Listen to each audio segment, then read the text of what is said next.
Hello and welcome to the Real Estate Regroup Show. I am your host, LJ Walker, a real estate investor helping you realize your dreams of owning a home or investing in one. Today, I want to address the question, and that's this: are you their target audience? Before you pick any course, this is something that you definitely want to know. Because what I'm seeing is that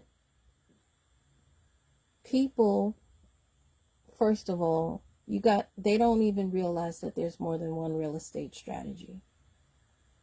All strategies don't pay out the same, right? But all strategies don't fit every personality either, or people with certain time constraints. And what it is that sometimes people will go to these conferences and someone will shout out or will say, "Do you want to make $1 million? I made $50,000 on my first deal." Things like that. And so what happens is people are drawn into or sucked into that dollar amount. And they'll sign up for a course not knowing whether or not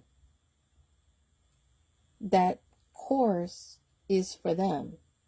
Strategically, that's number one. But number two, even if the course is for you strategically, is that teacher targeting you specifically? You might not necessarily be their target audience. Okay? For example, let's take Dave Ramsey. In my opinion, Dave Ramsey is not for real estate investors, even though he is in real estate. The reason why I say this is because,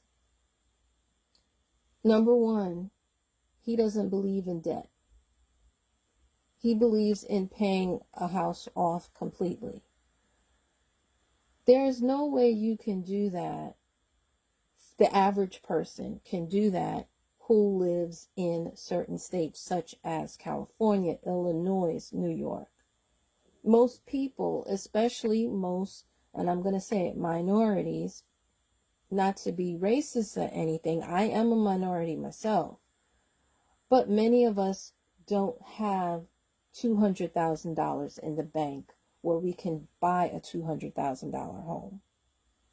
And they don't sell $200,000 homes in New York, California, and Illinois anyway. It's $2 million, and many of us don't have that. So we do have to go and get a mortgage, right? The next thing he mentions is he doesn't believe in credit cards. The thing is that you can use credit cards to help pay for a home. You can use them to help buy a home. You can also use them to help pay the cost of the mortgage on a home or any bill, etc. So I disagree with him when it comes to that.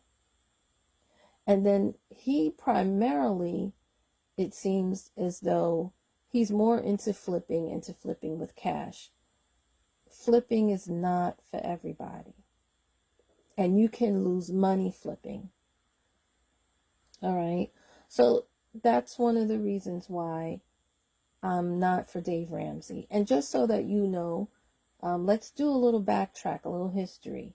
Dave Ramsey was doing good as a real estate investor, but what he did was, before he implemented this plan of all cash, what he did was he took out balloon mortgages. All right. Balloons are the riskiest form of mortgage to take. I'm not saying that you shouldn't do it. You should do it in certain cases, but in certain cases you should not. And when you find yourself in a balloon mortgage, and if the bank says to you they want their money up front, which is what happened to him, because, well, in his situation, the bank he was dealing with sold their assets and etc. to another bank. So another bank took over.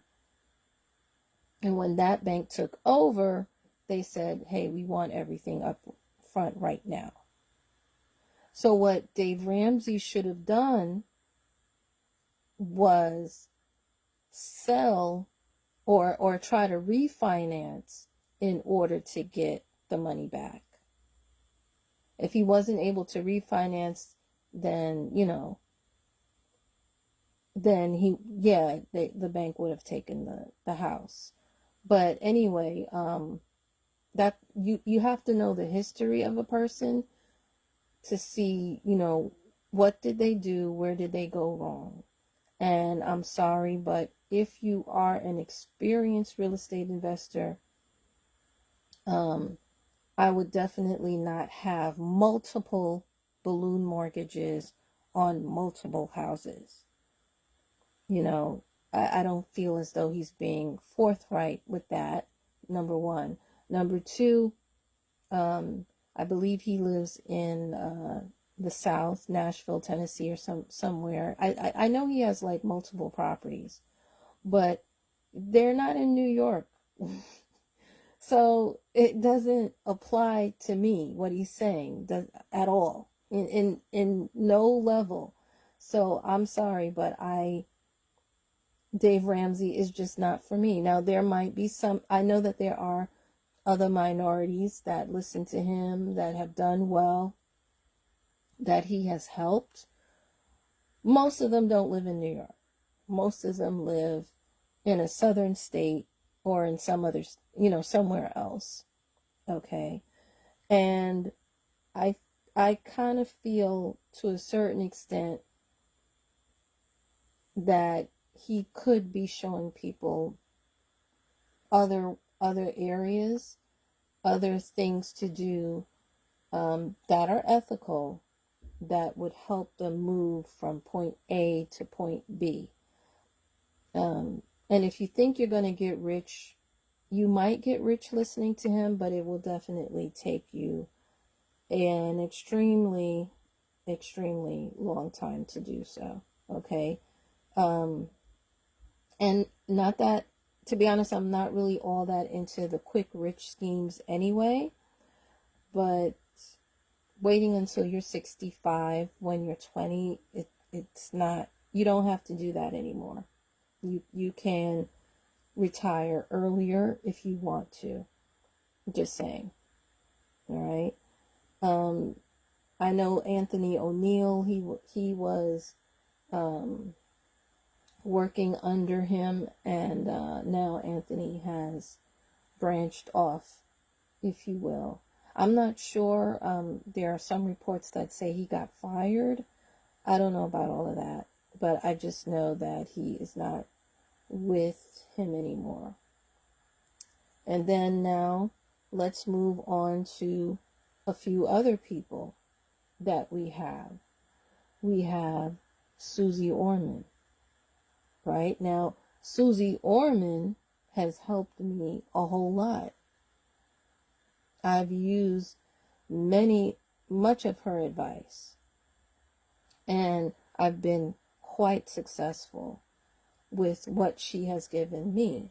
But see, Susie Orman, her audience is women. That's number one. And she is now looking to help those who are, let's say, below the poverty line, if you will. So Susie Orman, in the beginning, she was mainly for college, I would say college educated women, middle class women, and maybe even more. She did tackle married women, but I would say she was even really more for single women than married women. That seemed to be her demographic, right? And then she's a city girl. She's been in New York. So she knows, while the others have not. Next on the list is Graham Stephan, right? Graham Stephan gives good advice too. However, I don't feel it's 100% applicable to me because he's a millennial. I'm Generation X. There's a generation gap right there. What works well for millennials may not necessarily, I don't feel it necessarily works well for Generation X.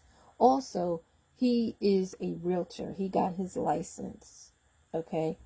What I do, I don't need a realtor's license. I don't need to be paying any dues, even though all those dues are tax deductible and what have you. It's just not necessary for me. I get deals cheaper than what they do. So that's why, I'm not stepping on his toes, but I just know that his audience is just not for me. That's what he's doing. That's not where I want to go. Right?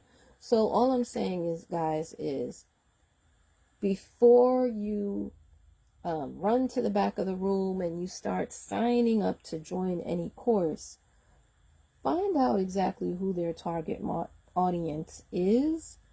Find out if that strategy that they are teaching is going to match you. Well, guys, that's all I have for you tonight. Feel free to share this. Remember, each one, reach one, teach one. If you're listening to me on YouTube, click on the like symbol. That's all I have for you. So, good night. Take care. Be blessed.